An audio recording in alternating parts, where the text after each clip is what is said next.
You're watching a movie with Silas. Hello, everybody, and welcome to You're Watching a Movie with Silas Lindenstein. I am your host, Silas Lindenstein. Welcome. Today, I am talking about the new action comedy, Thelma. Now, action comedy is a little bit different than most. Usually you think of Dwayne Johnson and actors like that, but this is a little different. This stars a 93-year-old woman, actor June Squibb, as Thelma Post. This is well, I don't actually, in real life, I'm actually not sure she's 93. She's around there. That's the character's name. This is, let me just straight off, this is a delightful film. I'm not going to be able to wander around that very much and get to my review at the very end here. It's a fun film. It's action it's an action comedy in the sense that the chase of the film is happening on a little scooter that elderly people will drive around, and elderly and people who have trouble moving and walking around fast will use. So that's the sense that it's an action film, but it's funny how they use it. Let me break down the film for you.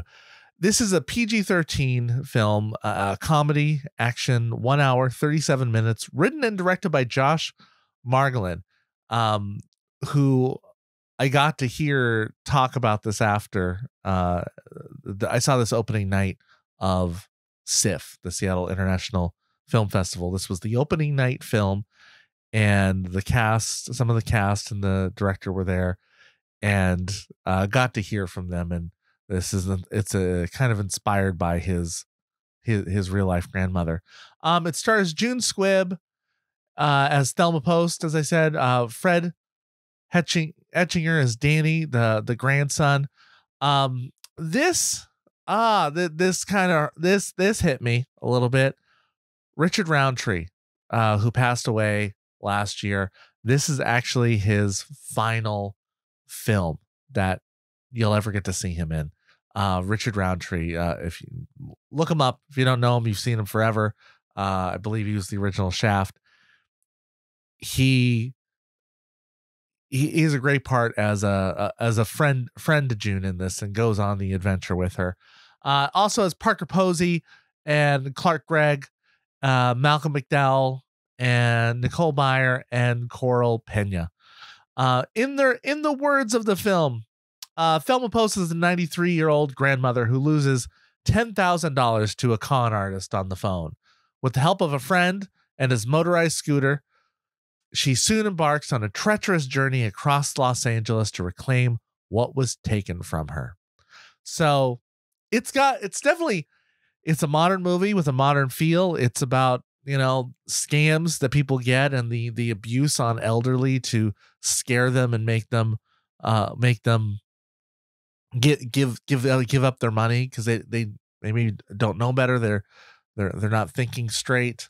Attacks on the elderly. It's a horrible thing, but managed to make into a good comedy.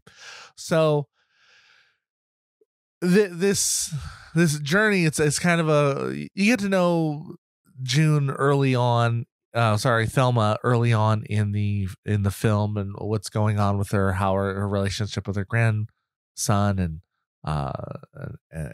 her daughter and father-in-law.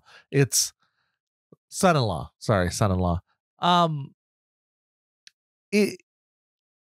I think the pacing, wonderful. It's a good action film pacing, kind of comedically action. Again, there's no gun fights, though. There's a scene about trying to get a hold of a weapon to get her money back.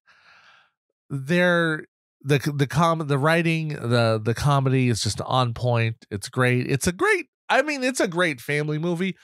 It's a movie that you shouldn't be afraid to see with mom, dad, grandparents, kids. It is a family action film, and it's everybody. If you don't have a 93-year-old grandma with you or ever had one, you know elderly folks like this, and it's just really fun. It's easy to connect to. June playing Thelma. She is just delightful. She's a delightful woman. She's a wonderful actor. She, and I saw seeing her in the talk after that Sif presented. It's she's a firecracker. She's great. I'm a fan of hers now. Just on on its own there. They were. I mean, it's perfectly cast with her. And let's see. I'd say the three best things about this film: the writing, the story, and the actors. They carry it through. They have great chemistry, great timing. The ensemble on it is terrific.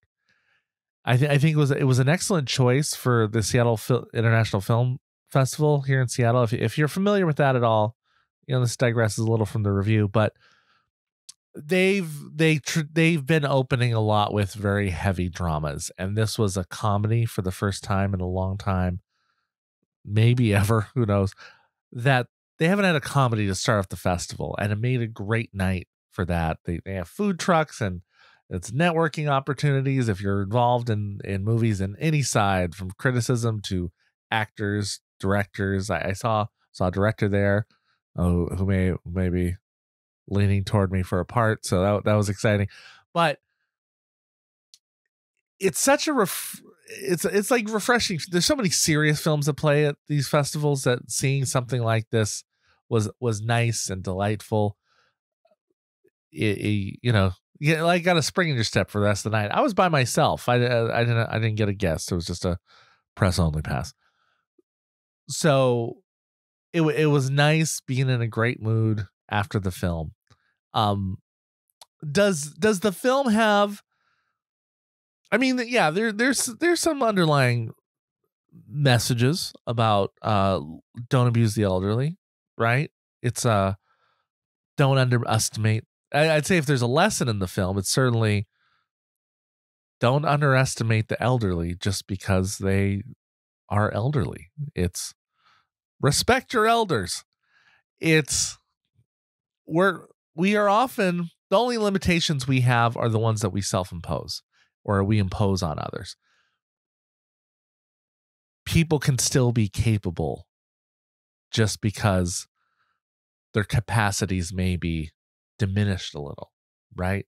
We're still capable, and capacity is not the same thing. So I think there's lessons in there. It is a light comedy. So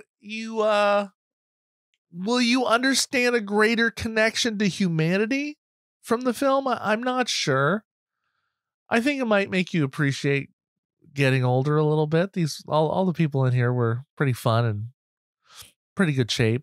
I mean, you do realize that it's, you're one fall away, one big fall away from disaster potentially as you get older. I think it's a film that I'm going to recommend for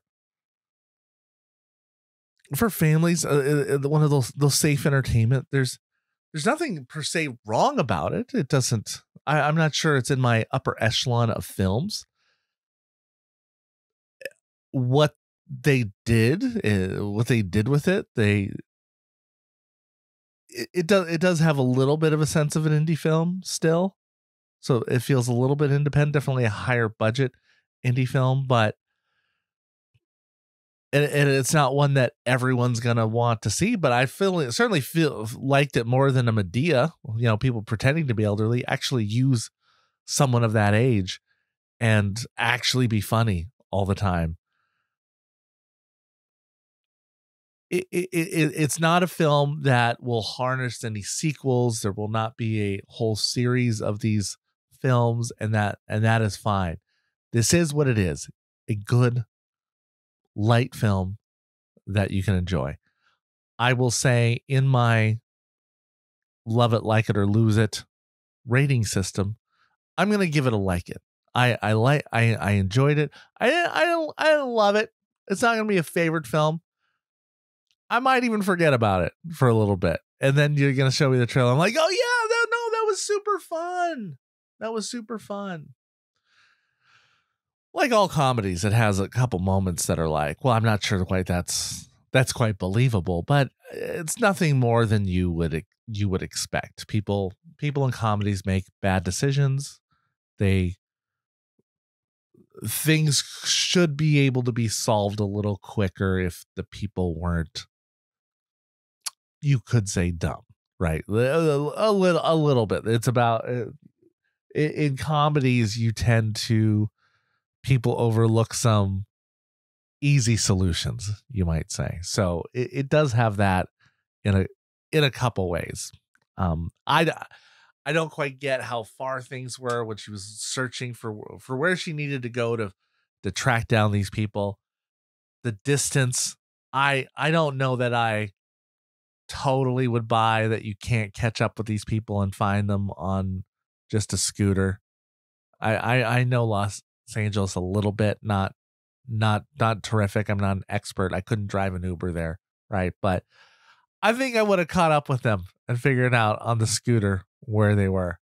So you got to let that go. You got to let that go, drift off in your head and be like, oh yeah, that's fine. I accept it. It's a comedy. I'm going to go with it. But otherwise it's a good film. It's enjoyable. Check it out. Again, a perfect choice for the Seattle International Film Festival as an opening night film. Thank you to them. Thank you for sponsoring me for the night to come and check it out. This was back in May, right? So got to see, this was an early screening of this. I believe this film also was a Sundance pick. So played in February in Sundance. So festivals like this film. You should like this film. Catch it when it comes out this weekend. Okay. And if not, it won't be in theaters forever. I mean, it's not bad. It's going to get a lot of matinee showings, I bet. But you'll like it. You'll enjoy it. So check it out. But in the meantime, hey, I want to thank you. Thank you for listening. Thank you for watching. Do you agree with me? Do you agree with me on this film? Yes or no? Let me know in the comments what you thought about it if you saw this film. But until next time, thank you for listening, and thank you for watching a movie with Silas Lindenstein. You're watching a movie with Silas Lindenstein. In the theaters you find this, so go and press play and rewind this. This picture is timeless. Love it, like it, or we lose it, can't find it. And we ain't keen on being reminded about the film if it isn't tough. We spend a lot of time at the cinema. It's just me and my friends, we watch plenty stuff. For movies, yeah, I've been above. Whether big or they small, no, for me don't make a difference. Love them. You're watching a movie with Silas Lindenstein. In the theaters you find this, so go and press play and rewind this. This picture is timeless. Love it, like it, or we lose it, can't find it. And we ain't keen on being reminded about the film if it didn't hit. No, gotta lose it. Watch movies with my friends, bringing joy, that's the blueprint. So come on and let's do this. Leave pain behind us and relax your mind. Come watch a movie with Silas.